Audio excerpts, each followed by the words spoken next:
Hello, everyone. Welcome to another episode of The Good, Bad, and Ugly of Business. In this show, we love to talk to all sorts of amazing people because we want to learn what they've learned in their career. Because we believe that while a smart person learns from their mistakes, a genius learns from the mistakes of others.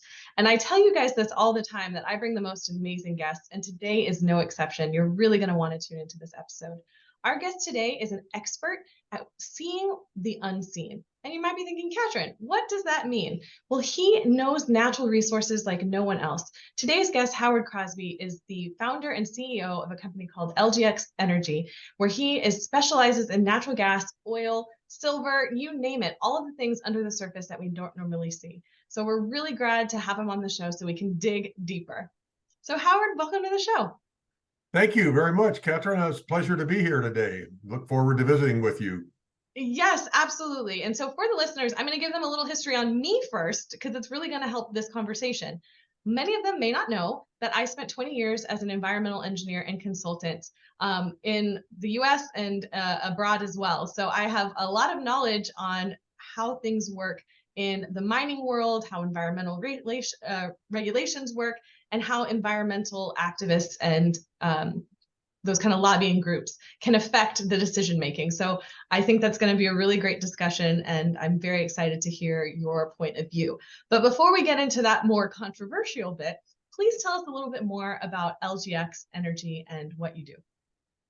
Well, about a year and a half ago, November of 2021, my longtime partner and I, we had been involved in a very successful oil and gas company about 20 years ago as senior management, and sold it for a big multiple. And we kind of felt that the stars were lining up to get back in the oil and gas business with the actions of the current administration in Washington, and with what we could see as the momentum that would build for an increase in the hydrocarbon price going forward as a result of those decisions and other things that were happening around the world. So we started LGX Energy in November of 2021.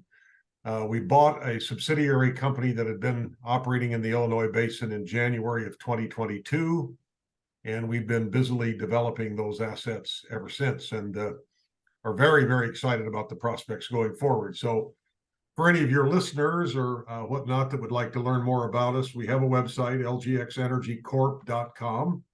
I'm not going to spend the precious time that we have together talking about my company, except to say we have some very interesting opportunities going forward. And please feel free to check us out on our website.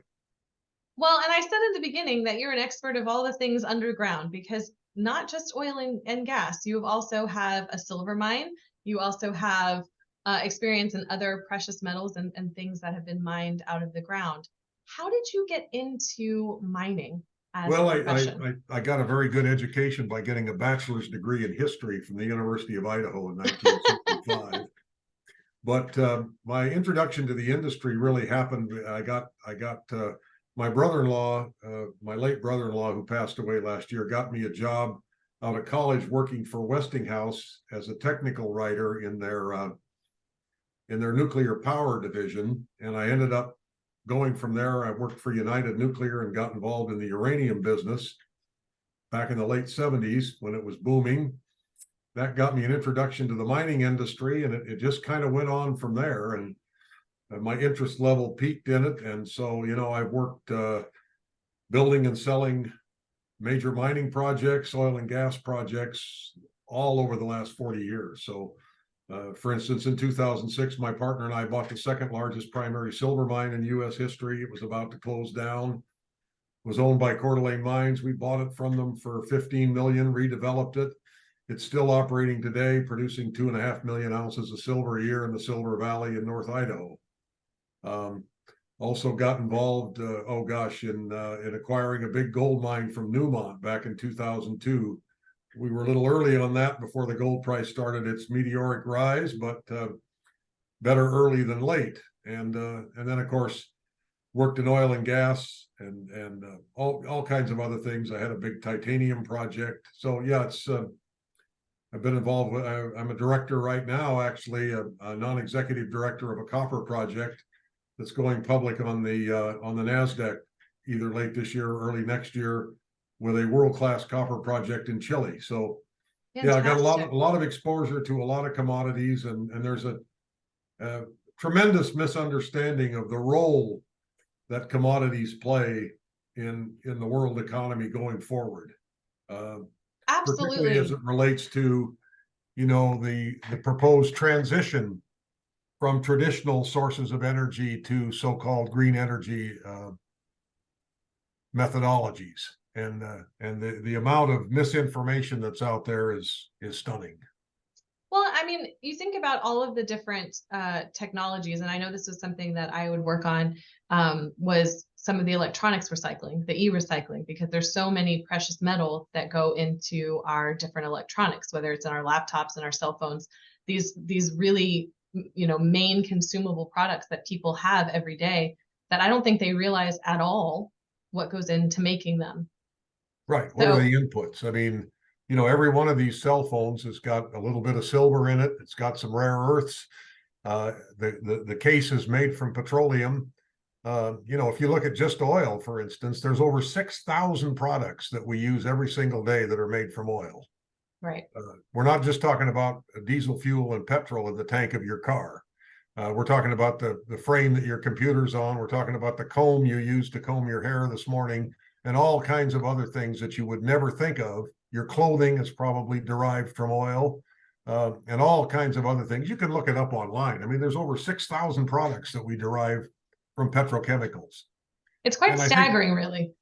yeah, and I think one of the biggest misconceptions that people have, if you think back to the beginning of the 20th century, which is not that far, not that long ago in human history, 125 years ago. Something like 94% of the workforce in the United States was involved in subsistence farming. Today, it's less than 2% of the workforce, and yet that 2% of the workforce produces orders of magnitude greater amounts of food than 94% of the workforce did 125 years ago. Now, how is that possible? Right. Well, there's two reasons: oil and natural gas. Period. End of story. End of story. I mean, without petroleum-based products to drive the farm machinery, the combines and the tractors, and more importantly, without natural gas-based fertilizer, we simply couldn't feed the world. Right. I mean, that's just all there is to it. I mean, without natural gas-based fertilizers and the equipment that's used to harvest and develop crops, both here and around the world, which are all dependent upon petroleum, the world would starve.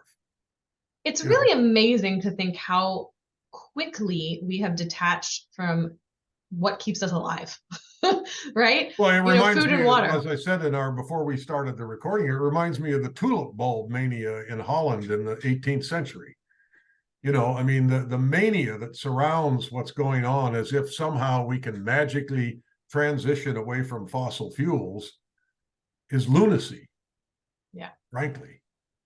Yeah, I worked at a cement manufacturing facility that actually had a mine on it, and it had a limestone mine attached to it. So we were governed under MSHA instead of OSHA. So that was kind of my first experience in the mining world. But the activists who were very passionate about air quality and wanting to reduce it in the city would drive all over Texas to tell people and have these rallies where people would all drive together into one location and talk about the pollution that was created by the cement manufacturing facility. And I always would think, like, your car produces, so much pollution. You're driving on the concrete made from the cement plant, the thinking through how all the things come together. And I think it's something that we just don't do often enough.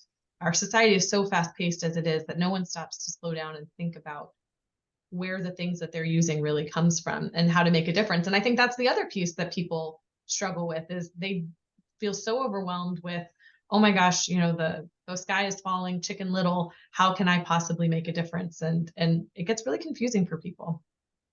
Oh, I agree with that for sure. And but if you look at, some of the things that really irritate me is, and I don't want to devolve off into a total discussion of the pros and cons of anthropocentric climate change. But, if you look at the way that is often discussed, as if, and the term that really bothers me is, well, this is settled science. Mm. Well, anybody that knows anything about science knows that science is never settled. Right. I mean, if somebody told Isaac Newton that his theory of gravity was settled science, he would have laughed his head off. He said, well, it's settled for now until new data points come up that would change my thesis. Every legitimate scientist knows that science is never settled. You have to keep looking at the data points, and if something comes up that causes you to reassess your theory, then so be it. I mean, thank goodness Albert Einstein didn't abide by that. I mean, he completely took, Newton's theories and really spun them on their head. So, yeah, I agree that science is never settled. I think that really came up for a lot of people during the pandemic. No matter which side you were on, everybody thought their science was the science. Exactly. And taking it to further their own agenda. Illustrated better than Anthony Fauci saying, "I am science." I mean, that was the most egotistical statement I think I've ever heard. It's absolutely ridiculous. One. Yeah. And and we've now learned that most of the stuff that came out of his mouth turned out to be flat out wrong. Yeah. As we learned and as we grew. Yeah, exactly. But going back to just the business part of running a business that has so much opposition, I think that's something that's really relatable to a very wide audience. I mean, I really wanted to make sure that we talked about what it's like, all the different uses for the different metals and commodities that come out of the earth. But how do you like account for that within business of, hey, a new environmental regulation can come out, next month? I know they don't happen that fast. Next year, that could severely impact you. Like, how do you do your forecasting when that's a reality? We absolutely have to factor in the difficulty of permitting and getting through the regime and whatever business opportunities and natural resources that we're exploring. I mean, that's why our copper titanium project is based in Chile, where the rules are pretty well set, and it's a mining country, and we can predict accurately what the roadblocks may or may not be there, which is not necessarily always the case in a lot of jurisdictions. Sure. Here in the United States, obviously, there's some jurisdictions that are better than others. And the reason LGX Energy is operating in Indiana is it's all private land. We're not dealing with federal regulations other than those that you have to deal with, like the Clean Air Act. But our permits come from the state of Indiana, and it's a pro-business place. And all the land we're operating on is private land. We're not having to deal with federal leasing. So Indiana is a favorable place to operate in the oil and gas business. But if you look at even some of the thoughts that are coming out of the administration now, they're trying to push for electric vehicles. I don't want to devolve into a discussion of how silly electric vehicles are in reality, but if you assume that you want to build a whole lot of electric vehicles, I think it's a moment to talk about it, because everyone thinks that's the answer, but I think it's really important, again, to walk it back. Well, let me just finish this thought, and then we can go there, Catryn. If you're going to have a society that's based entirely on electric vehicles, it's going to require an awful lot of mining of an awful lot of critical elements that are required to make this transition to the electrification of the transportation fleet happen. Not the least of which, everybody thinks of lithium because of the lithium-ion batteries, but those batteries also require cobalt. We don't produce any cobalt in the United States. Cobalt comes from Russia and the Congo. And in the Congo, it's mined with child labor under appalling conditions. I wonder how many Tesla owners know they're supporting child labor in the Congo. You also need nickel and lots of it. And none of these commodities, but the biggest one, of course, is it's going to put a tremendous strain on copper resources worldwide, because an electric vehicle uses 2 to 3 times as much copper as a gasoline-powered vehicle. And copper is also required for all the infrastructure that would be necessary for creating charging stations. And we also need copper for all kinds of other things. And the copper just isn't going to be there. I can guarantee you there is not going to be enough copper in the world at almost any price to make the electrification that they're projecting actually happen. Well, I know, several real estate investors that had copper stolen out of some of their rental homes. Oh yeah, yeah, That was exactly. a big issue, and sounds like it will continue to be, because Well, once I think we, it's Goldman Sachs that's predicted within 2 years we could see copper at $15,000 a ton, up from $8,000 or $9,000 a ton, but even much, much higher prices, because copper mines take, from discovery to full production can take 10 to 15 years. You don't just flip a switch and build a new giant copper mine. yeah. And by the way, we haven't found very many giant copper mines in the last 30 years. They're getting harder to find. I mean, Escondida, the world's largest copper mine, was found over 30 years ago. We haven't found anything that big since. Is it that we've found all the easy ones to find, or is it that people aren't looking as hard because of the environmental regulations, and it's so many barriers to overcome to even open a mine? Both, I think, is the answer. I mean, obviously, the biggest, richest, most obvious mines have been discovered, particularly in the developed world. Now, there may be some jurisdictions that have never had any significant effort put to them. Places like Afghanistan, for instance, which has never had it. There's a lot of mineral wealth in Afghanistan that's never been tapped. But the easy stuff has been got already.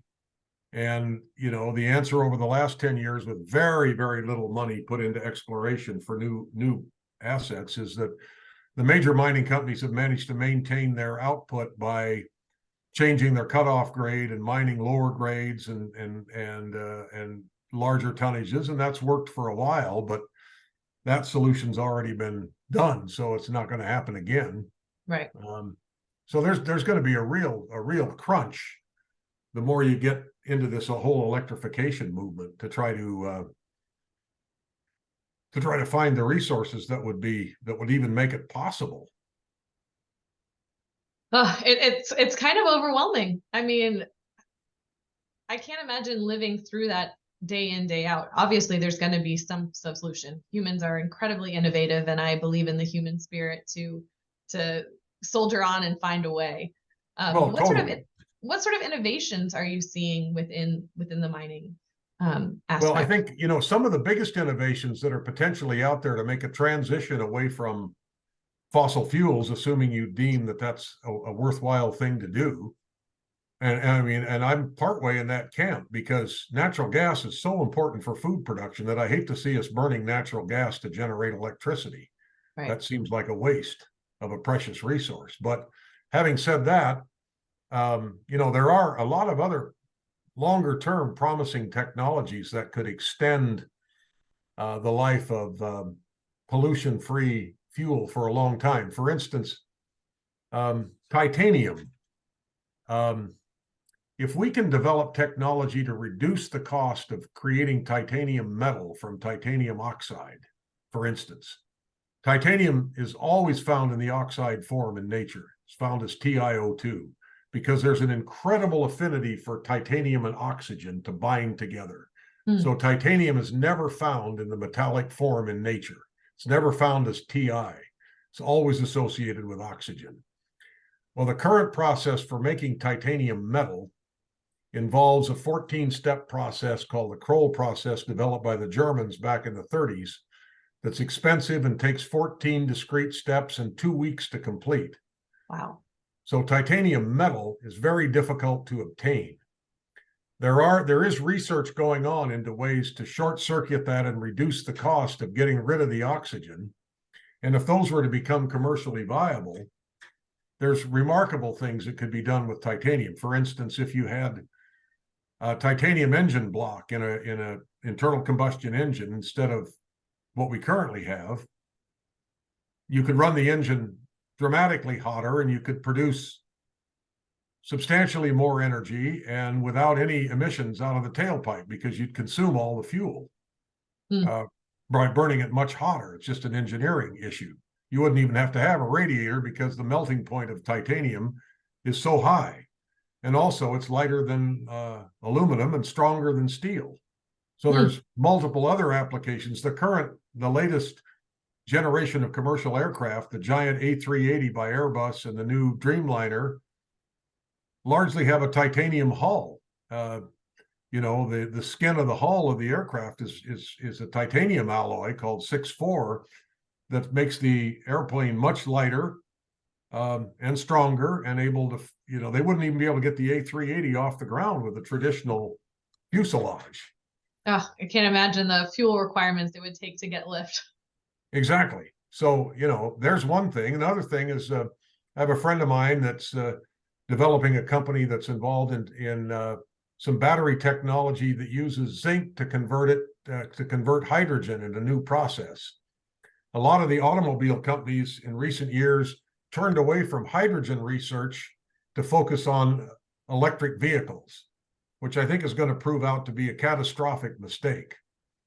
I mean, Ford Motor Company just lost $4 billion in the last 12 months in their EV division. $4 billion. Nobody wants them. I mean, bottom line, there's a lot of problems with electric vehicles.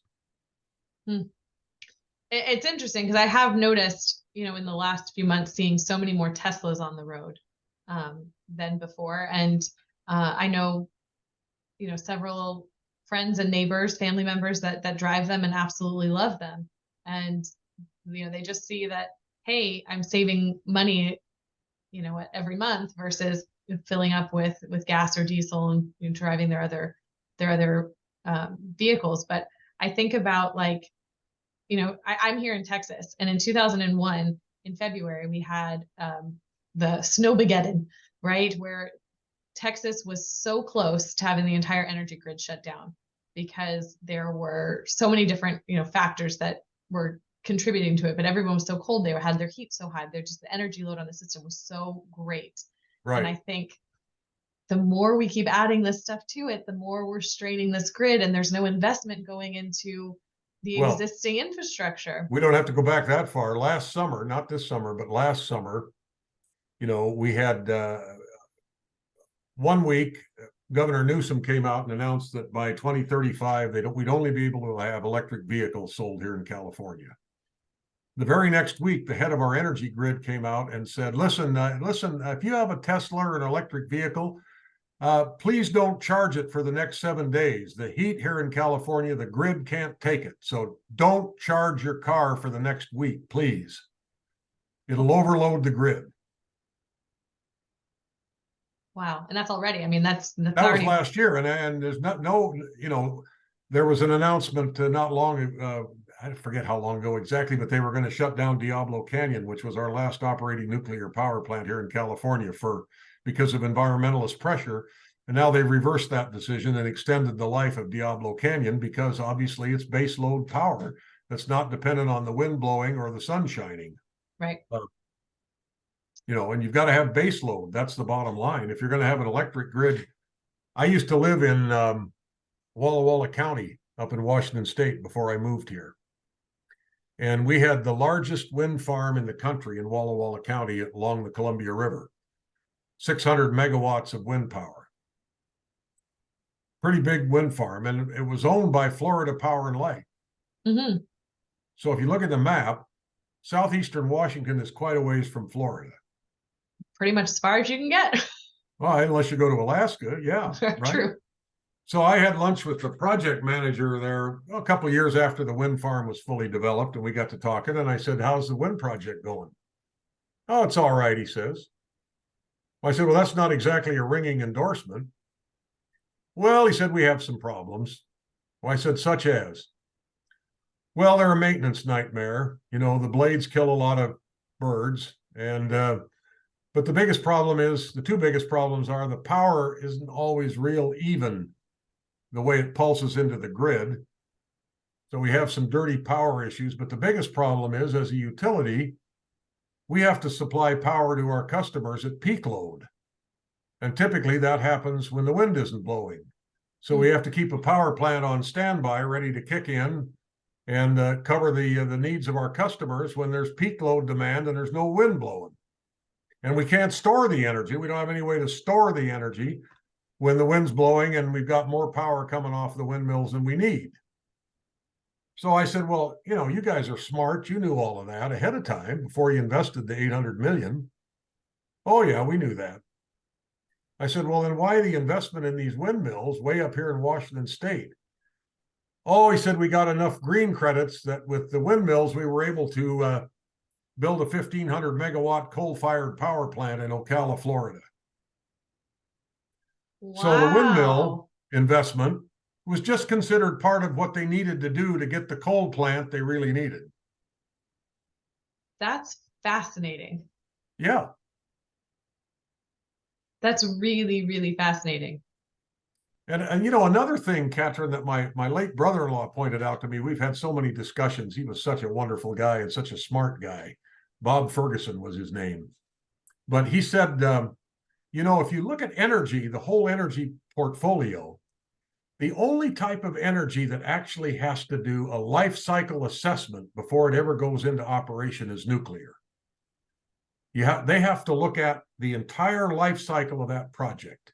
Nobody looks at the life cycle of these so-called green energy investments. And they're already starting to suffer from that in Germany. I don't know if you've read any of the articles, but disposal, they were early on in the windmill game. Right, right. And now these windmills are past the end of their useful life. And what do you do with these giant blades? They're huge. They're enormous, and you have to bury them in a landfill somewhere. And the cost of dismantling and disassembling them and decommissioning them is enormous, and there was no provision made for that. Yeah, no one thought that far in the future. Right. Same thing with electric cars. Nobody really knows how long these batteries are going to last, right? Because they're fairly new. Yeah, and then reclaiming, you know, will they get reclaimed to save all the fresh? Very toxic. They're very toxic. Yeah, you can't just dispose of that just not easily, no. And you know, and of course there's battery fires and all kinds of other hazards that they create. I like to point out to people, you know, that have a Tesla, I said, you know, the batteries in your Tesla are exactly the same as my gas tank. If I don't put gas in the tank, the car's going nowhere. If you don't charge your batteries with energy that was generated somewhere else, that car's going nowhere. Right. The difference is when my car's useful life is over and it's sent to the junkyard, there's nothing particularly toxic about my empty gas tank. They just melt it down like the rest of the metal. Right. Once the gas is gone, there's nothing there. Yeah. Not so with your batteries. They're a nightmare. And they're really going to continue to be a nightmare well into the future. Speaking of future, what does the future look like for you? What's kind of the next step you see for your evolution, your growth? Well, right now, you know, like I say, I'm involved in a couple of projects, but I'm very excited about what we're doing in southwestern Indiana with the oil company. We've got some real advantages with some seismic that we acquired, and you know, the Illinois Basin has been a historic source of oil for 125 years. John D. Rockefeller got his start with the discovery of the first 100 million barrel oil field in the United States in eastern Indiana. And where we are in southwestern Indiana, there's really been no modern exploration applied to the area. All the production has been shallow mom and pop stuff, and we're seeing some tremendous opportunity there. So that's really where my focus is right now. This country needs domestic oil production desperately as a result of what's happened in the last few years with suspension of federal oil leasing and canceling pipelines. And, you know, I filled up my tank on January 20th, 2021 for $2.95 here in Palm Desert, and I filled it up yesterday for $6.15 a gallon. Oof. Man, that's gotta hurt. And that's for a lot of people, that makes things very, very challenging. Yeah, it's a problem. And so, you know, we need domestic energy. We need all of the above, which is what my brother-in-law used to preach. You know, we need to be building new generations of nuclear power plants. I mean, the misconception that exists there is stunning. I mean, oh, that could be a whole nother episode. Absolutely, because the new technology in nuclear power completely eliminates the risks of a 3 Mile Island or a Fukushima. Right.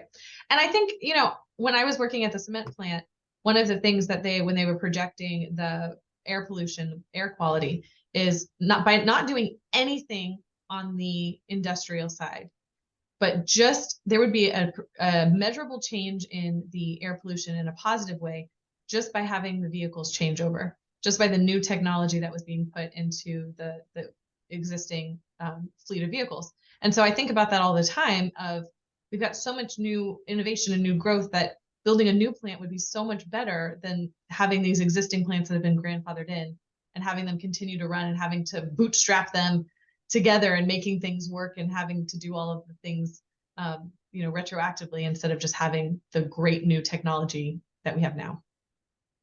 Without a doubt. And also, try to figure out where we're going to get our uranium supply, because little known fact, when we launched the embargo against Russia as a result of the Ukrainian invasion, the one thing we didn't embargo was Russian uranium.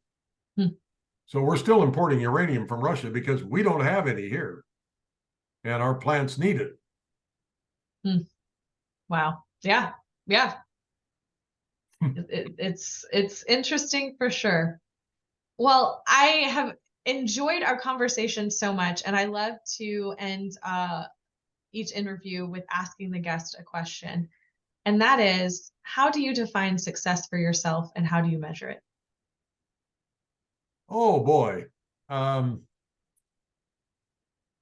have to think about that a little bit, but success for me, I think more than anything else, is doing something productive with my time that's going to help my fellow man.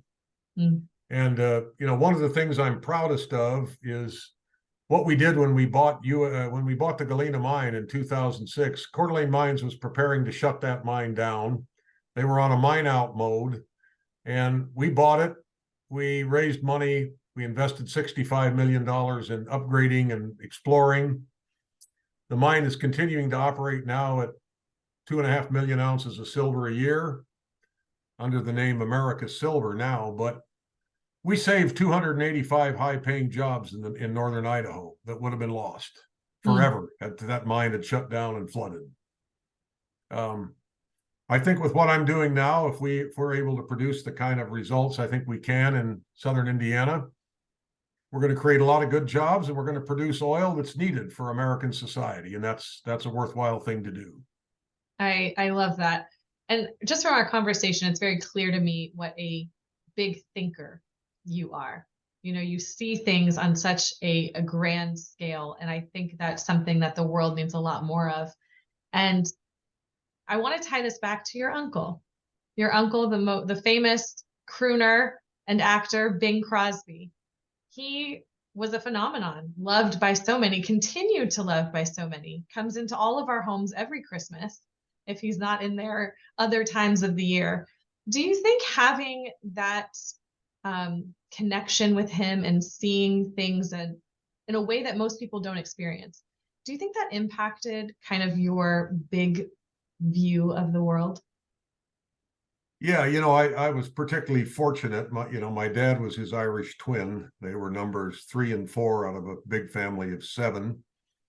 And I got to know him quite well. He was a very interesting guy, and had his finger in so many different things that most people wouldn't know. For instance, he was a seed investor in Ampex magnetic tape. He was the first guy to invest in the development of magnetic tape for sound recording, among other things. In 1937, he started the first charity golf tournament on the PGA Tour. So the hundreds of millions of dollars that have been raised for charities by the PGA Tour across the country over the last 90 years all traces back to Bing getting that started at Rancho Santa Fe in 1937. Amazing. So he had so many, impacted the world in so many different ways beyond his music and his career, but the numbers there alone are so staggering. I mean, he recorded over 2,000 songs, more than double anyone else. He had 368 songs on the charts over a 25-year period, which is more than triple anyone else. 41 number 1 hits, more than double anyone else. White Christmas remains the biggest selling record of all time by a wide margin. And the most interesting thing about that in my mind is that the song White Christmas, written by Irving Berlin for the 1942 film Holiday Inn, has been recorded by over 150 different artists. I Everybody believe from it. Elvis to Sinatra to Mariah Carey on down have all recorded White Christmas. And guess what? Nobody wants to hear anybody else's version of White Christmas. You know, 45 years after he's been gone, people want to hear Bing Crosby sing White Christmas and nobody else. It's just not Christmas without him. That's right. That's exactly right. And, you know, and think about the incredible thing that happened with David Bowie 3 weeks before he died when they recorded the song Little Drummer Boy, Peace on Earth for his last Christmas show. That's become an iconic thing. Nobody could have imagined the pairing of David Bowie with Bing Crosby. And yet that recording has become an iconic thing at Christmas time as well. Yeah, absolutely. Absolutely. Well, Howard, thank you so much. This was a great discussion. I could have kept going on forever talking to you about this. You're incredibly interesting and knowledgeable, and just I love giving people a chance to think differently. So thank you Well, so thank you much for for having giving me. that. It's been my pleasure. Hopefully your listeners will enjoy it, and maybe it'll open their eyes to a couple of things they haven't really thought about before. Yeah. So I'm always trying to assess and evaluate and look at things from a little different angle and not necessarily blindly accept the pablum that we're fed by the major media. Right. Right. The information's out there. You just got to take a little bit of effort to go, and curiosity, a healthy dose of curiosity and a little bit of effort, and you can learn a whole lot. And a healthy dose of skepticism as well. Agreed. Well, thank you so much. If anyone wants to reach out, you are on LinkedIn. I will have your link for that in the show notes. And then just as a reminder of your website, it is lgxenergycorp.com. That's it. Thank you, Catryn. Thank you. And for the listeners, thank you so much. I hope you enjoyed this. I always am telling you guys, if you want something that you're curious about, just reach out to me and I'll bring you the best guests. I keep my promises. Have a great day, everyone. Until next time.